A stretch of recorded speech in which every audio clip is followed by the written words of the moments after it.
Aaron Zero Show News Podcast for February 24th. Hello, how are you?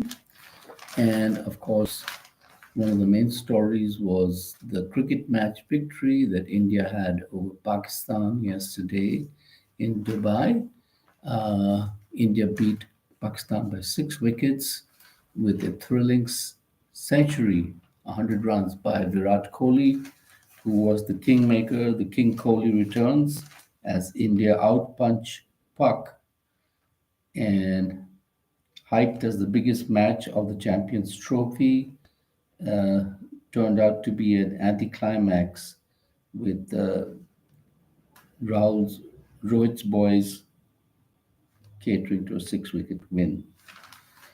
Anyway, uh, it was a good match, a good game, and India came out the winner.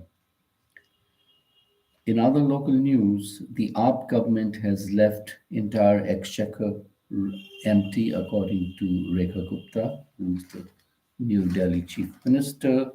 But we will roll out a 2.5K monthly women's scheme.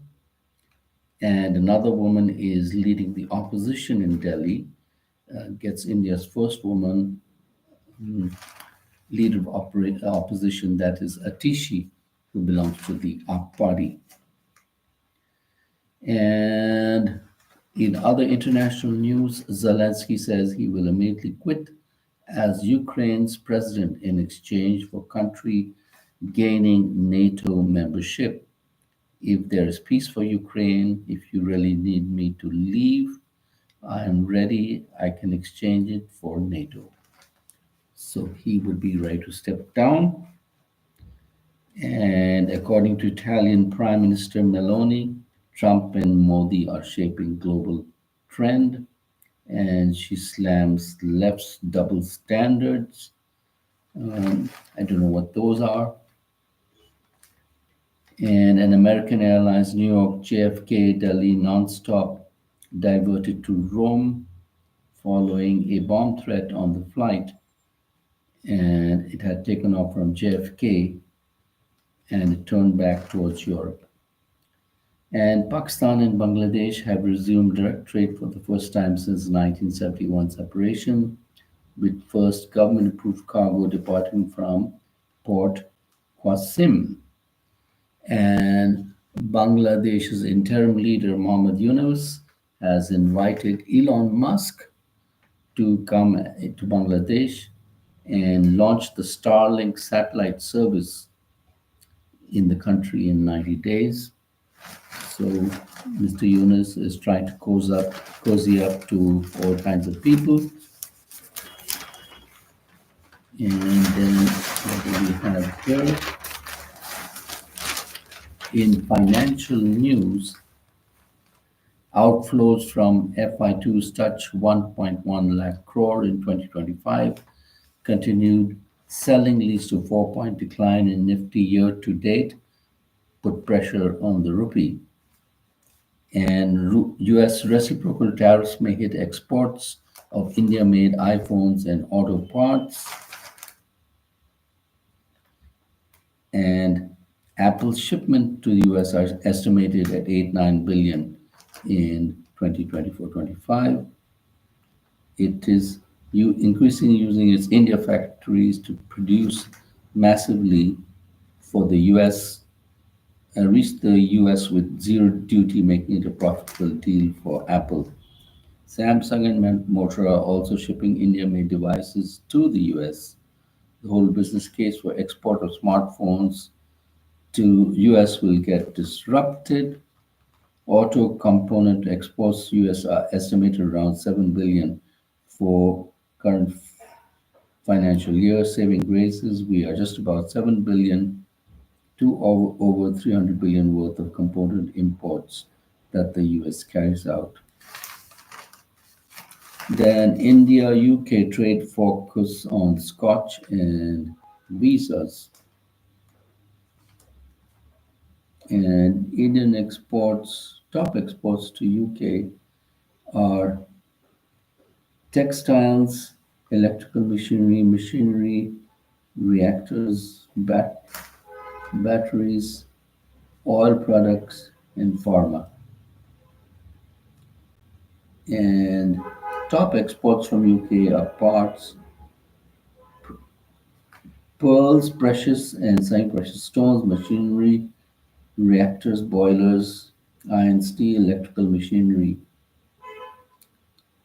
And then what do we have next?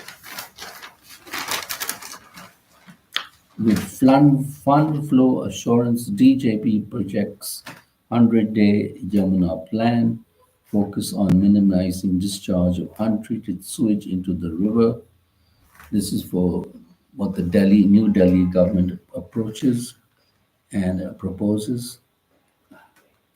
So to desilt major under trunk sewer lines underground, and will focus on making Delhi a Viksit Rajdhani, according to Mr. Sachdeva.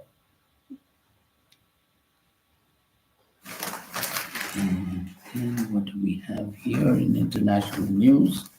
Zelensky offers to resign for NATO entry, opposes US demand for 500 billion fund in minerals deal to repay war aid.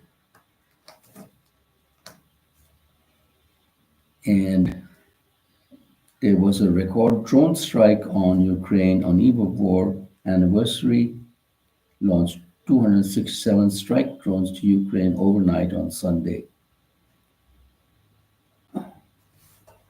And then Elon Musk to government staffers, detailed work week or lose jobs.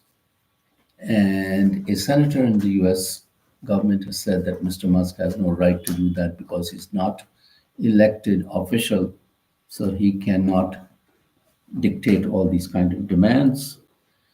Pope Francis is critical but has a restful night as he spends 10th day in hospital and he's still on oxygen treatment and transfusion treatment. German conservatives win 28.5% of votes, exit polls shows.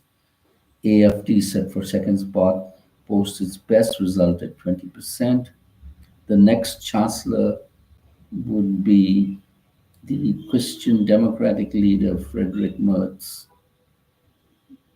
and he has promised to crack down on migrants, slash taxes, and business regulations in a bid to kickstart economic growth. Israel stalls release of Palestinians over humiliating hostage handovers.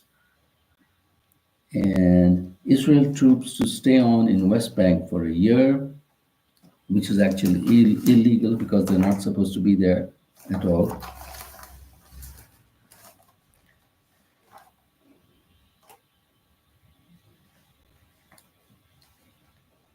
Pak and Bangladesh conduct direct trade for first time since 1971. Separation. And what do we have here? No passengers, no planes. China funded 240 million Gwadar airport sits idle. And they are saying it will be mainly used by Chinese because Chinese have projects in that area. And that is the news for you. Please do like and subscribe. This is the Aaron Zero Show. Thank you.